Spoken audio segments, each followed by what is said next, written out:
So in this video, we're going to be looking at the sum and product method, and in particular, this is going to help us relate what we're doing in complex numbers to what we were doing in real quadratics. There's a few key facts here. If you have a root which looks like c plus di, then c minus di is also another root. Normally, we'd call these roots something like x-intercepts. This all means the same thing. If c plus di is a solution, you got c minus di. Then we also have this sum and product method. I want to show you an example of sum and product first. So first example is to find all real possible quadratics that have x-intercepts of 2 and 3. So we know that this normally looks something like x take 2 and x take 3 if we want those two numbers to be x-intercepts. Very similar to what we were doing in the assignment for methods. And we put a number a out the front, and a can just be any real number, because that sort of stretches our polynomial up and down. This can expand out to x squared take 5x, x squared take 3x take 2x plus 6. And that simplifies down to x squared take 5x plus 6. So a is in R. This is what all the possible quadratics could look like. So for example, if you just set a equal to 1, that is a quadratic with x-intercepts at 2 and 3. So this is what I would call the expansion method. And there's also the sum and product method, which is supposed to be easier, especially once we start dealing with imaginary numbers. So my roots to this equation, they're 2 and 3. So my sum of those two numbers is 5 and my product is 6. So that's just adding and timesing to get the sum and the product. So in general, your form looks like x squared take the sum times x plus the product. That's what this is going to look like. So this is going to be x squared take 5x plus 6 is that quadratic factor that we get, which you should hopefully see matches this other one that we did before. Chuck an a out the front and you are done with a being in R. So that's how this works with real numbers, and it turns out imaginary numbers aren't too different at all.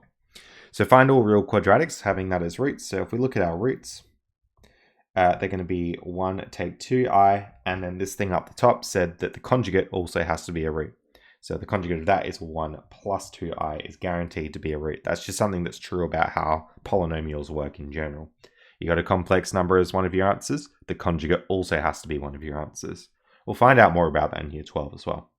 The sum here, if you add those two complex numbers together, 1 and 1 are your real bits, that gives you 2. And then the imaginary bits, minus 2i and plus 2i, should cancel out, so we're done. The product gets a bit spicier. We're going to 1 take 2i and 1 plus 2i. FOIL this out. Let's see what happens. Now you can use difference of two squareds if you want. If you want to just FOIL it, you're going to get 1 plus 2i take 2i take 2i times 2i is going to give you 4i squared. Again, the middle terms will cancel out here, so they go away. You're going to get 1 take 4i squared, which becomes 1 plus 4, or in other words, 5. So if we have a look at this, our factor looks like x squared take the sum times x plus the product. So x squared take 2x plus 5, chuck an a out the front, and that is all real polynomials that have roots of 1 take 2i and 1 plus 2i. And if you actually want to do the quadratic formula on this and simplify it down, you actually do get 1 take 2i and 1 plus 2i as your roots. So that's really exciting. Here's another one where we're going to find a and b if 2 plus I is a root.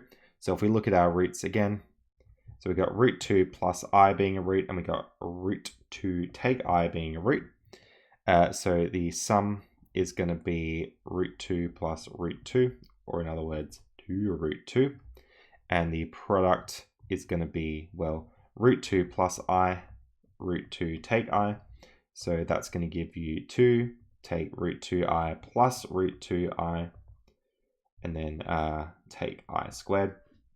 It gives you 2 take I squared because the middle bits cancel, which is going to give you 3.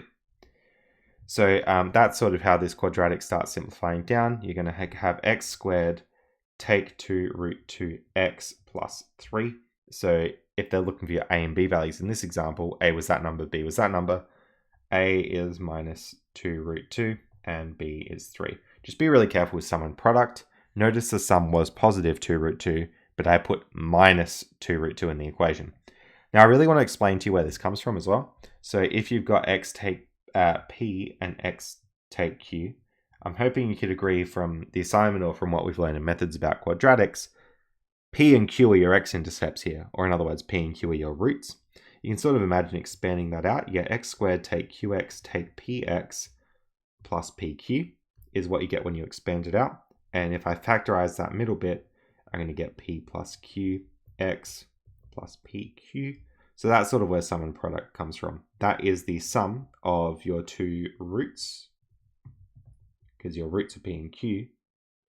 And this bit here is your product, or in other words, when you times them together. So that's sort of where this sum and product formula comes from.